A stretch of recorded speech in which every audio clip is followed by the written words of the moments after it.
Yeah, so they held their investor analyst meet on Friday, and the commentary doesn't seem very enthusing because, yes, as you talked about, the loan book growth guidance for FY25 has been slashed to 20%. Earlier, they were estimating a growth of around 20 to 25%. And on the other hand, the credit cost estimates have been inched up to 1.7%.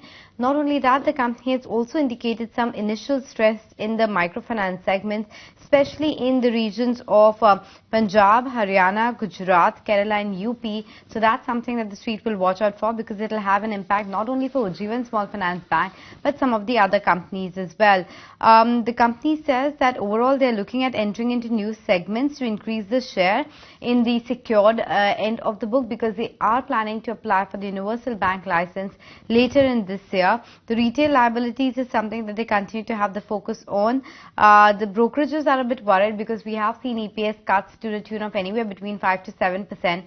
Axis Cap, for instance, has downgraded the stock to an add now versus to a reduce now versus an add earlier, and the target price has been slashed to 48 versus 60. So just something to watch out for. But interesting bit here that they're cutting down their loan book, loan growth guidance, and the credit cost is still inching higher.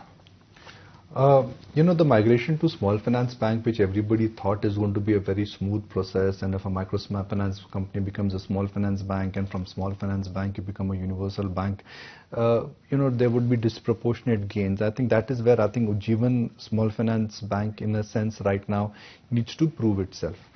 B, the fact that they are cutting their guidance at a time when economy is doing well, that clearly means that they are not very happy with the quality of the loan book what they currently have.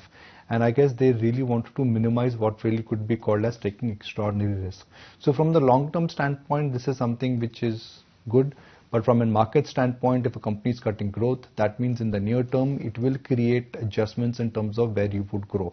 Also, let's be clear, the rural economy exactly is not doing very well, and I don't think there is any reason to really get excited about it, at least in the near term. So this is a news which may just not have a very positive and a constructive impact, at least on the stock in the near term, given that you're cutting your guidance, and it is completely different from what they communicated, let's say, exactly 2-3 quarters ago.